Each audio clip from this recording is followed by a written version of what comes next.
함께 읽은 이제 예레미야서 39장에 있는 이 말씀을 통해서 하나님께서 주시는 은혜를 우리가 함께 나누기를 원합니다.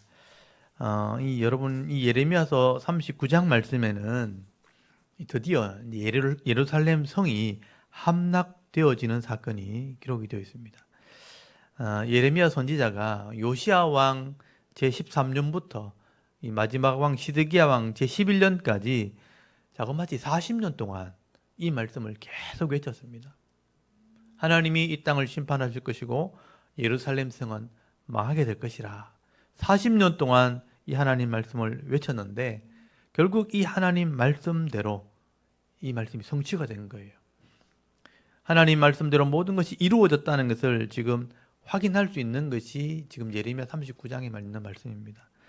그래서 오늘 39장 1절 말씀 보시면요, 그 날짜를 다 기록해 놨죠. 시드기야 왕 제9년 10월 달에 예루살렘 성이 포위가 됩니다. 이 예루살렘 성이 바벨론에게 포위가 되고 3년 뒤에 시드기야 왕 11년이라고 돼 있죠. 제11년 4월 9일에 예루살렘 성이 함락이 되었다라고 기록을 하고 있습니다. 그래서 여러분 이 9월 달에 포위가 되었죠. 나중에 양식이 떨어지는 날도 있습니다. 3년 동안 갇혀 있었으니 양식이 떨어지고 더 이상 견딜 수 없게 되었을 때 이제 시드기야 왕 11년에 3년 뒤에 4월 9일 날 예루살렘 성이 무너지고 성전이 불타고 백성들이 다 죽게 됩니다. 시드기야 왕 제11년 4월 9일이 이스라엘 백성에게는 굉장히 이제 슬픈 날이 되었죠. 그래서 4월 달을 기념해서 금식을 하고 이 포로되었던 10월 달을 기념해서 또 금식을 하고 양식을 떨어진 게 아마 5월 달일 겁니다. 5월 달에 또 금식을 하고 이런 일들을 하게 되는 겁니다. 이렇게 정확하게 날짜까지 기록해 놓은 것을 보면 이 예루살렘이 함락된 것은 그냥 막연한 이야기가 아니고 실제적인 사실이에요. 역사적인 사실이라는 것을 알 수가 있는 것입니다. 그리고 이 사실은 바벨론 역사에도 기록이 되어 있고요. 이스라엘의 역사책에도 기록이 되어 있습니다. 그리고 그것이 성경에도 지금 기록이 되어 있기 때문에 결국은 이 예루살렘의 멸망 사건은 역사적인 사실이라는 것을 우리가 증거할 수 있고 확인해 볼 수 있는 거예요. 그래서 제가 그림을 일부러 띄워놨죠. 실제로 예루살렘이 함락된 사건이 너무나 유명한 사건이고 그 당시엔 사진이 없었기 때문에 그림을 그려서 이렇게 기록에 남겨놓습니다. 예루살렘 성이 드디어 함락이 되었다. 예레미야 선지자는요, 당시 마지막 왕이었던 그 시드기야 왕에게 제가 이 수요일마다 계속 설교를 했잖아요. 계속해서 바벨론에게 항복해야 된다고. 항복해야 당신이 살 수 있고 이 민족도 살 수 있고 예루살렘 성전도 지킬 수 있는 것이라고 그렇게 계속 말씀을 전했는데 그리고 개인적으로 만나가지고도 몇 번 얘기했잖아요. 하나님 말씀이 있느냐? 하나님이 망한 이 예루살렘 망하니까 항복하라고 말씀하셨습니다. 제발 좀 하나님 말씀을 좀 들으십시오. 개인적으로도 수없이 말을 전했는데도 결국 이 시드기야 왕은요 하나님 말씀을 듣지 않았습니다. 그래서 오늘 4절에 보시면요 이 시드기야 왕이 자기 혼자 살겠다고 센문이라고 하는 작은 문으로 도망을 갑니다. 이 성이 무너지기 직전에 이 왕이 도망을 가다가 바벨론의 군사들에게 잡혀가지고 거기 5절에 한번 보십시오. 하맛 땅 리블라라고 되어 있는데 림나라는 곳입니다. 림나라는 곳에 이 바벨론 느부갓네살 왕 앞에 끌려갑니다. 왕이 포로가 되어서 고관들과 함께 끌려가게 되죠. 그래서 거기 6절에서 7절까지 보시면요 그 왕이 보는 앞에서 자기 아들들을 다 죽입니다. 또 유다의 모든 귀족들을 다 죽이고 또 시드기야 왕이 두 눈을 빼고 쇠사슬로 결박해서 바벨론으로 끌고 갔다라고 되어 있는데 사실은 바벨론에 가다가 죽습니다. 이 시드기야 왕은요. 결국은 자기 혼자 살겠다고 도망가다가 모든 사람이 다 죽게 되는 거예요. 끝까지 고집을 부리고 순종하지 않았던 이 본인, 이 시드기야 왕은 물론이고 그와 함께 했던 모든 고관들, 자기 권력을 지키려고 이거 잃어버리지 않으려고 끝까지 대적하고 남아있던 이 귀족들까지 다 죽임을 당하게 됩니다. 그리고 살만한 사람들, 남아있는 백성들은요 다 포로되어 끌려가죠. 옷 다 벗겨가지고 벌거벗겨가지고 손발 다 묶어가지고 굴비 엮듯이 엮어서 이 백성들을 포로로 다 바벨론으로 끌고 가버립니다. 그리고 예루살렘 성에는요 이제는 모든 건물들이 다 부서지고 불타버리고 가장 가난한 사람들, 빈민들만 남게 되었다. 그리고 그 땅 남아있는 밭을 지키는 사람으로 이 사람들만 남겨두었다라고 말씀을 하게 됩니다. 여러분 10절 한번 보십시오. 사령관 느부사라단이 아무 소유가 없는 빈민을 유다 땅에 남겨두고 그 날에 포도원과 밭을 그들에게 주었더라. 그러니까 아무 능력도 없고 재산도 없고 아무것도 없는 그런 가난한 사람들, 그냥 힘도 없는 사람들, 그런 사람들, 그러니까 건강도 제대로 이제 유지되지 않은 사람들, 걸어갈 수 없는 사람들, 그런 사람은 남겨둔 거예요. 그러니까 걷지 못하는 사람들, 약한 사람들, 그런 사람들만 겨우 남겨두고 그 땅을 지키라고 그냥 남겨둔 겁니다. 진짜 예레미야 선지자가 말씀을 전했던 하나님 말씀대로 예루살렘 성은 폐허가 되어버렸습니다. 하나님 말씀을 거절했던 모든 사람들은 이제는 바벨론 포로로 잡혀갔고 정말 가난하고 힘없는 사람들, 능력 없는 진짜 노인 같은 그런 사람들만 그 땅에 남아있게 된 것이죠. 이제 이스라엘이란 나라는 사라지게 된 겁니다. 다윗이 왕이 되어서 통일왕국을 이루을 때가 한 1000년 정도, BC 1000년 정도 되거든요. 근데 지금 586년, BC 586년이니까 다윗이 왕이 된 그 해부터 한 약 400년 지난 뒤에 400년 만에 이스라엘 백성은 역사 가운데 사라지게 됩니다. 멸망을 받게 되고요. 이제는 바벨론 포로기라는 그런 시대가 시작이 되는 겁니다. 여러분, 이스라엘의 이런 실패의 역사는요, 우리에게 큰 교훈을 주고 있는 겁니다. 이 이스라엘 백성들은요, 우리는 하나님과 언약한 백성이기 때문에, 하나님이 지켜주는 백성이기 때문에 절대로 망하지 않는다고 그렇게 교만을 들었어요. 우리 예루살렘 성에는 하나님의 성전이 있다. 그 성전에 신이신 하나님이 계시는데 어떻게 우리가 망할 수 있겠는가? 그렇게 큰 소리 쳤습니다. 근데 여러분, 하나님과 언약한 백성도 하나님 말씀을 지키지 않고 순종하지 않으면요, 나라가 망합니다. 그게 역사의 교훈이에요. 이스라엘 백성의 나라가 결국은 망하게 되었다. 하나님과 언약한 백성도 망할 수 있다 하는 것을 성경에 기록해 놓은 거예요. 여러분, 하나님의 나라, 하나님께서 다스리시는 그 나라는 망하지 않지만 불순종한 이 땅에 있는 나라들은요, 망할 수 있는 겁니다. 우리 그걸 아셔야 돼요. 그렇다면요, 오늘 교회도 마찬가지입니다. 우리가 예수 믿었으니 교회가 하나님이 지켜주시니까 교회는 절대로 망하지 않는다. 교만하면 안 되는 거예요. 말씀대로 순종하지 않는 교회는 망하게 됩니다. 흩어지게 됩니다.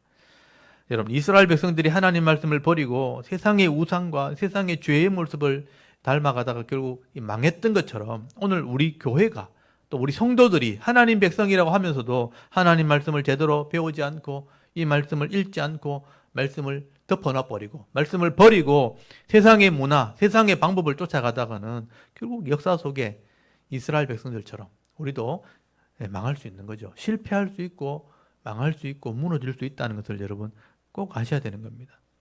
그래서 성경은요, 늘 우리 보고 깨어 있으라는 얘기를 하게 되는 거예요. 신약에 가면요, 예수님께서 말씀을 가르치실 때마다 제자들에게 늘 말씀하셨어요. 깨어 있어야 된다. 지금은 말씀을 듣고 있지만 마지막에 말씀을 들을 수 없는 그때가 온다는 거예요. 근데 영혼이 깨어 있어야 된다는 거죠. 그때와 그 날을 내가 알 수 없으니 좀 깨어 있어라. 예수님께서 그렇게 말씀하셨어요. 그리고 그 말씀을 배워서 전했던 사도 바울도 이 초대교회 성도들에게 영혼이 깨어 있어야 된다. 너희는 다 빛의 아들이요 낮의 아들이라. 우리가 밤이나 어둠에 속하지 아니하였나니 그러므로 우리는 다른 이들과 같이 자지 말고 오직 깨어 정신을 차릴지라. 정신을 좀 차리라. 깨어 있으라.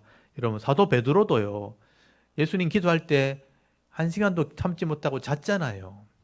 근데 이 베드로도 나중에 제자들을 가르칠 때 근신하라, 깨어라. 너희 대적 마귀가 우는 사자같이 두루다니며 삼킬 자를 찾느니라.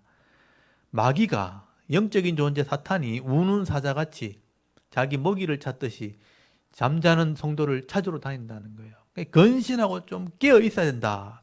그래서 여러분, 요한계시록 16장 15절에 보면요, 사도 요한도 그렇게 말합니다. 보라, 내가 도적같이 오리니 누구든지 깨어 자기 옷을 지켜 벌거벗고 다니지 아니하며 자기 부끄러움을 보이지 아니한 자가 결국 복이 있게 될 것이다.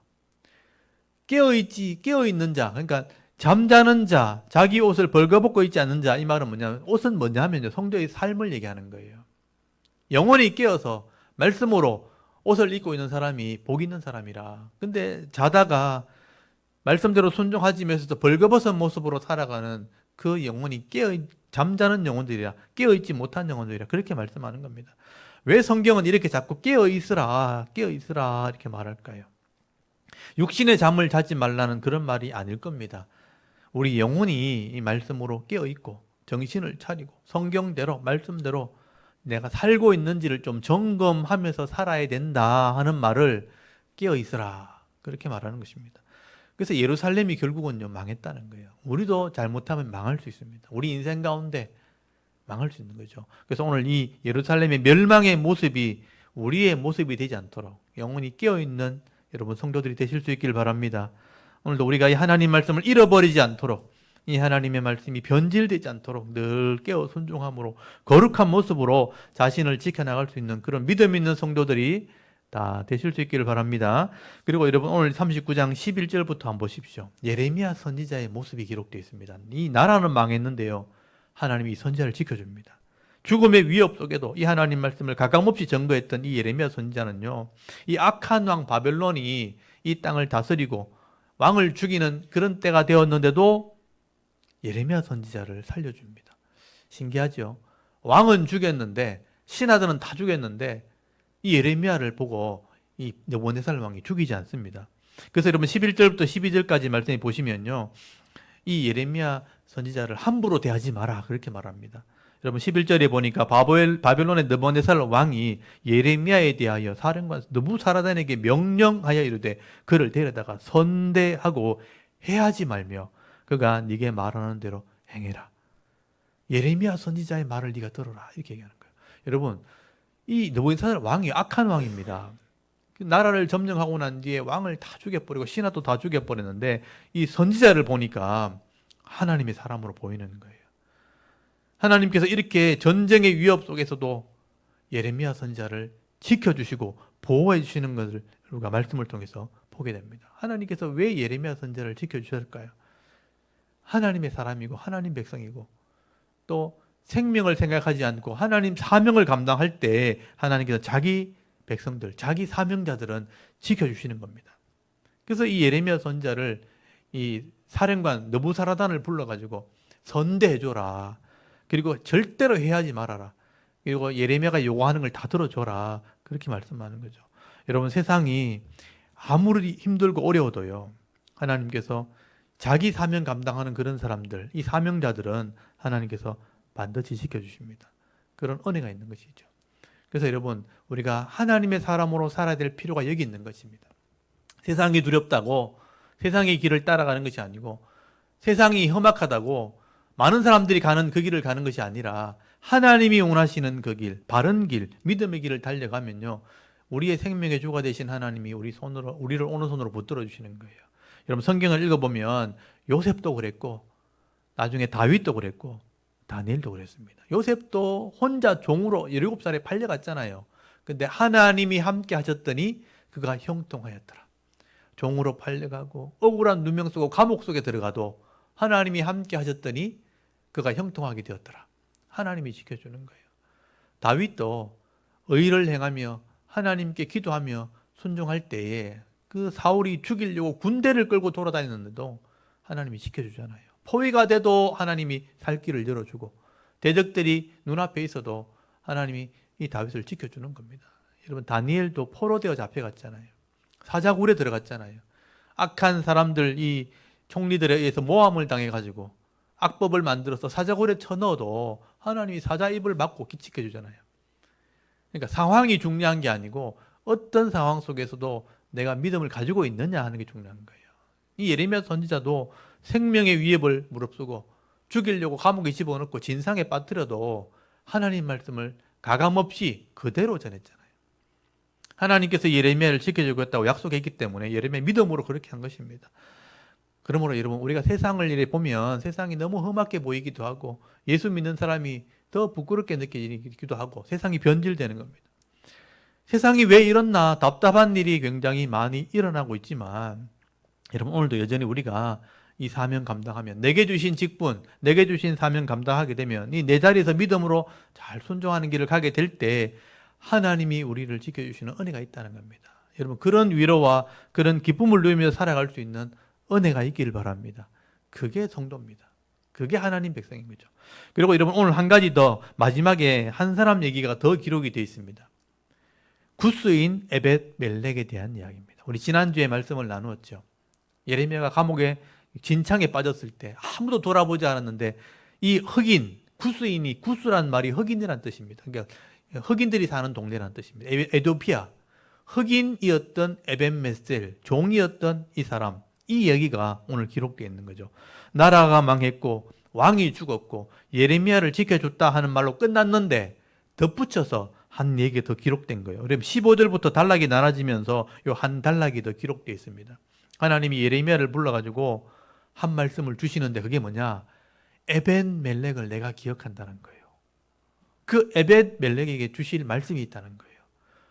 아무도 신경 쓰지 않는 흑인 종인데 하나님이 관심을 가지고 있다는 거예요. 그래서 여러분 16절에 한번 보십시오. 너는 가서 구스인 에벳멜렉에게 말하기를 만군의 여호와 이스라엘의 하나님의 말씀에 내가 이 성에 재난을 내리고 복을 내리지 아니하리라 한 나의 말이 그 날에 네 눈앞에 이루리라. 여호와의 말씀이니라. 내가 그 날에 너를 구원하리니 네가 그 두려워하는 사람들의 손에 넘겨지지 아니하리라. 위로의 말씀을 지금 주시는 거예요. 내가 이 성을 망하게 하겠다는 이 말씀이 지금 이루어진다는 거예요. 나라가 망하는 일이 지금 벌어지고 있고 모든 사람이 다 죽임을 당하는 그런 날이 임했다는 겁니다. 그런데 그 속에서 내가 너를 구원하겠다. 그게 에벤멜렉이에요. 여호와의 말씀이니라. 내가 그 날에, 이 망하는 날에 너를 구원하리니 네가 두려워하는 사람의 손에 넘겨지지 아니하리라. 내가 너를 거기서 건져내겠다. 다 죽임을 당하는 그 현장에서 너는 내가 건져내겠다. 이 말씀을 주시는 거죠. 왜 하나님께서 이 에벤멜렉을 살려주시느냐? 18절에 기록해 놨어요. 여러분 18절에 보면요. 내가 반드시 너를 구원할 것인즉. 여기 반드시 너를 하니까 반드시 내가 너를 축복하리라. 그 찬양 기억나시죠? 하나님이 약속하셨다는 거죠. 반드시 내가 구원할 것인즉 네가 칼에 죽지 아니하고 네가 노량물같이 네 목숨을 얻을 것이니 이는 왜냐하면 여기 이유가 기록이 돼 있죠. 네가 나를 믿음이라. 한마디 딱 해요. 네가 나를 믿음이라. 여호와의 말씀이니라 하시더라. 이유가 그래 복잡하지 않아요. 네가 나를 믿음이라. 그 어려운 상황 속에서도 네가 사람 의지하지 않고 선지자 살리려고 하나님 믿고 그 의로운 일을 했다는 거예요. 하나님이 그걸 관심을 가지고 있다는 겁니다. 네가 나를 믿음이라. 하나님께서 그래서 이 에벤멜렉을 살려주시는 겁니다. 여러분 세상이 험악하고 사람들이 다 악을 행하니까 나도 할 수 없이 그렇게 했습니다 하면요, 그 믿음이 아닌 거죠. 그럼에도 불구하고 나는 하나님 믿으니까 험악한 속에서도 조롱을 받으면서도 멸시를 받으면서도 이 일 했습니다. 내가 하나님 믿었습니다. 그럴 때 네가 나를 믿는 걸 내가 안다 이렇게 하는 거죠. 여러분 에벤멜렉이 하나님을 믿었기 때문에 네가 나를 믿은 걸 내가 안다는 거예요. 내가 너를 구원하리라. 네 믿음 때문에 내가 그 죽음에서 너를 건져내리라. 여러분 흑인이 흑인 그리고 이방인입니다. 이스라엘 사람들은 대우도 하지 않는 사람들이에요. 우리나라 같으면 뭐 인도네시아, 뭐 필리핀 이런 외국인 노동자 같은 사람이에요. 저 아프리카 가나에서 일하러 온 사람, 자기 막 공장에서 일하면 누가 관심을 가집니까? 근데 믿음으로 살아가면 하나님 관심을 가진다는 거예요. 이방인이고 흑인이었지만 하나님을 믿고 정의를 말하고 예레미야 선지자를 감옥에 가두면 안 됩니다. 왕한테 가서 외쳤던 사람이에요. 그래서 예레미야 선지자를 건져냈던 사람이 에벤멜렉입니다. 아무도 도와주지 않는 이 예레미야 선지자, 하나님의 일꾼, 하나님의 사람을 도와주었던 그 믿음을 하나님 보시고요. 내가 너에게 복을 줄 거다. 반드시 내가 너를 구원할 거다. 그래서 그 죽음의 현장에서요. 구원한다는 얘기를 지금 기록해 놓은 거예요. 그 39장이 예루살렘이 망하는 유명한 장인데 그 마지막에 이 얘기를 써놓은 거예요. 에벤멜렉을 내가 구원할 것이다. 그러므로 여러분 이 모습을 보시면서 하나님 마음을 좀 여러분 읽을 수 있기를 바랍니다. 여러분 세상이 아무리 뒤집어지고 나라가 망해도요. 이런 하나님의 일꾼들은 절대로 망하지 않습니다. 하나님이 지켜줍니다. 하나님이 보호자가 되어주신다는 거예요. 저는 그걸 믿습니다. 제가 어릴 때부터 그걸 믿고 살았어요. 제가 어렵고 힘들어도 믿음의 길, 이 말씀을 하나하나 가르치는 일, 66권 성경 하나하나 다 설명하는 일을 왜 하냐 하면요. 하나님이 저를 지켜주는 걸 알기 때문에. 사람들이 알아주지 않아도요. 하나님 말씀 가르치면 이 사명 감당하면 하나님이 도와줄 줄 제가 믿기 때문에. 그래서 이 사명 감당하는 겁니다. 그래서 여러분 오늘 예레미야 39장 말씀을 통해서 이 말씀을 통해서 여러분 교훈을 잘 묵상하시길 바랍니다. 하나님께서 어떤 사람을 귀하게 여기시고 또 어떤 사람들에게 은혜와 복을 주시는지 여러분 잘 살펴보실 수 있길 바랍니다. 예루살렘이 망하는 그 전쟁 통해서도 끝까지 사명 감당하는 이 예레미야 선지자, 죽음의 위협을 무릅쓰고도 끝까지 말씀을 전했던 이 예레미야 선지자를 하나님이 선대해 주시는 거예요. 왕 앞에서 또 살려주시는 겁니다.